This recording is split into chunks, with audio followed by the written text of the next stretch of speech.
So now students see the next thing, streams. Okay. What is a stream is, in terms of your programming languages, flow of data, that is a stream. Okay. So flow of data, that is a stream. So you can see over here, Java programs perform input output through streams. Okay. Input and output through streams. Like your Java program is there. Okay. With the help of Java program, you are able to provide the data that is from the what should I say?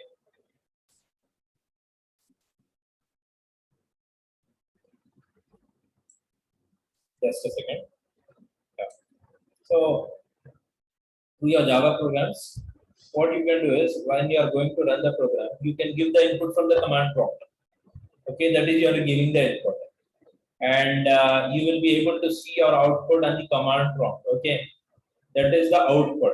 So your Java program which you are writing is performing input output. Okay, it is performing the input and output. So what is it? It is a stream. Means a stream is an abstraction that either produces or consumes information. Okay. Now there are other things also. This stream will be linked with some devices also by your Java. Means like you all know the concept of file handling in C language you have learned. Okay, with your C program, you are able to store the data on the notepad that is in the file, whatever it can be, txt file. Okay, so that is a device. Means with your Java program, you are providing the input on the txt file. Later on, if you want, that is you're writing some data on the notepad. Okay, later on, if you want to read the data, okay, you can read it also from that file. So that file is a device, a physical device. So here you are performing input and output. Okay, how you are able to perform is by linking it with the notepad. So remember here, students, a stream is linked to a physical device by the Java input output. So remember, all the streams behave in same manner. Only the devices can differ. Okay, devices can be like you are providing the input with the help of keyboard. Okay, that is you are providing the input. Sometimes you can take the input from the notepad which is already available. So here the device is a notepad or a disk. Okay, like that. So the device can be different. So you can see thus the same input output classes and methods can be applied to different types of devices. This means that an input stream can abstract many different kinds of input from a disk file, keyboard, or a network socket. Then next is, remember students, again in streams there are two types of streams, byte streams and character streams. Java defines two types of streams, that is byte and character streams. Remember this. So when comes byte stream is, byte streams provide a convenient means for handling input and output of bytes. Okay, you all know what is a byte. Okay, when reading or writing binary data. Whereas character streams provide a convenient means for handling input and output of characters. Okay, they use Unicode and they can be internationalized. Okay, you all know this. What is a Unicode? I've explained first unit. Okay, students. Now, then this byte stream are are defined with two hierarchies: input and output stream. Okay. And similarly, you can see over here, byte streams are defined using two class hierarchies. They are input and output stream. Okay. And they have got several concrete classes. These are these concrete classes. Okay. We are not going to see in detail all those things. Just give a glance. Okay. Few of them we will use and we will see what is the use of them. File input stream, file output stream later on. Okay, so this is what is byte stream class. The next is the character stream class. Again, it is also defined using two hierarchies. They are reader and writer. Because this is a character stream class, they have got two abstract classes, reader and writer. Okay, so these are the subclasses. A few of them we will see: file reader and file writer.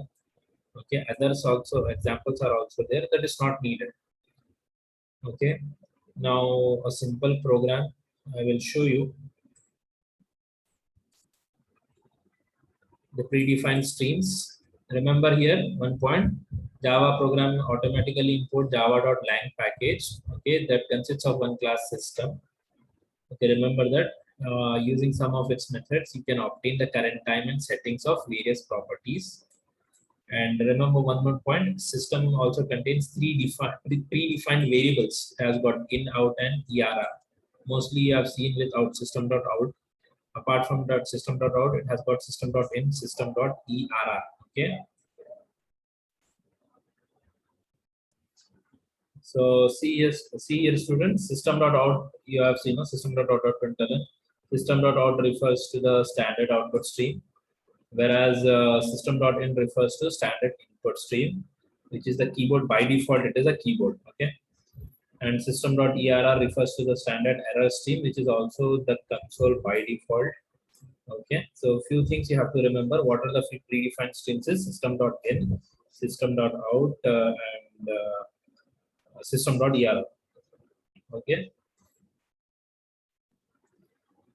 and yeah,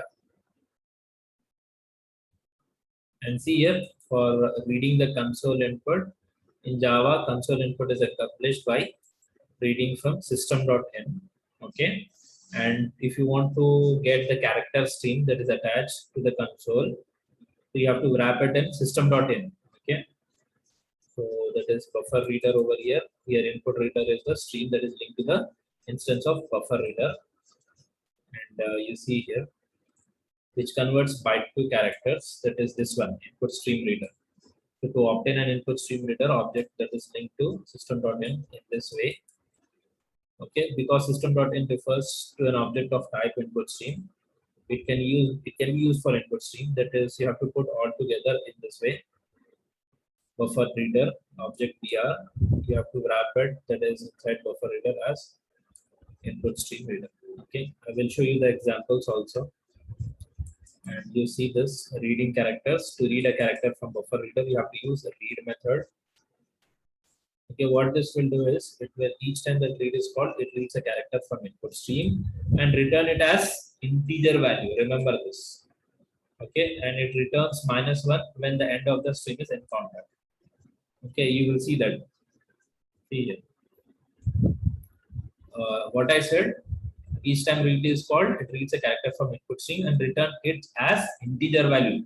So if you want the output in the form of characters, what you have to do is you have to typecast it. See here, br.read, it is typecasted into char. Okay, I hope you have understood. I will show you this program also. Don't worry.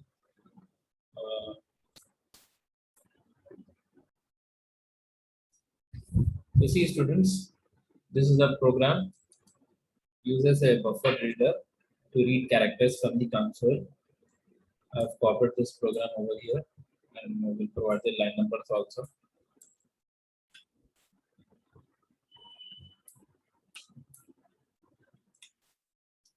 Java C space br read.java. I will compile it. It is compiled and you observe here the output. See, it is asking enter characters to quit. So see here, buffer reader, what it is doing is it is reading the data. Okay, you can see at line number 8. Okay, then br is instantiated. Now again, you can see input stream reader is instantiated. What is input stream reader is getting done is system.in. It is getting connected with the keyboard. The system.in is wrapped inside input stream reader, which is wrapped inside buffer reader. So remember, due to this, you are able to give the input through the keyboard. So now what to do is, it is asking you, see at line number 8, it is asking you, means what? Due to line number 7, it is connected with the keyboard. Now what I'll do, enter character. I will press A. It is showing the output also. See at line number C, C will be equal to char br.read. Means it has read what I have given. I have given A. Okay, so C will be initialized with A. So line number 12 is printing also, what we have read. Similarly, I'll give D. Okay, line number 11 C equal to D, and line number 12 is printing C. What is C? D. Now I will press Q and I will press enter. C. Okay, so BR dot read at line number 11 has read Q. So C will be Q at line number 11. At line number 12, it is printing that C value. What is that C value? Q. And it is again checking with the while loop. So what is now while loop? You see Q not equal to Q, which is false. So this is false. It will not go again back to do. Okay, do while loop. It will not return back over there. Okay, so this is a simple program under the concept of streams, that is buffered reader. Okay, how we are able to get connected with the keyboard, and how we are able to see what input we have given. Similarly, next program is, you see, just see the comment. Before that, you see here, reading strings means what? To read strings from the keyboard means you can give, apart from single character, you can give the words. What do you mean by string? Collection of characters. Okay, so for that one we have to use read line method. Okay, remember that. I have copied the program. You see here, this is the program. Read a string from console using buffered reader. Okay, same thing, buffered reader, same thing. Only what we have done is, at line number 12, we have specified br dot read line, and see line number 8, the data type is string. So line number 12, str will be the string data type which will read the strings. That is br dot read line is a method responsible to read the strings. Now what to do is, we will compile the program java c space br read lines dot java. It is compiled. Now run the program. See, enter lines of text. I will press enter Deccan. So what will happen after I press enter? You see line number 12 str is equals to Deccan. Means br dot read line will read whatever I have given here. And line number 13 will print from line number 12 str. Str is this. That is 13th line. And while loop it will check str, whether str is not equal to stop. It is not equal to this stop. So it will come back again to do while, and it is waiting you to give some input. I will give college now. Again the same thing. So while loop will check college not equals to stop. That is true. Again it will go back to do. Now what I do, instead of giving those things, I will give stop. See here, it has come out of the loop. Means 12th line str equal to stop, 13th line it is printing stop, while loop it will check stop not equal to stop. That is false. So it will come out of the loop. So this is a simple program to read the characters in the form of a line, that is strings, and this one was a single character with buffered reader. Okay, students.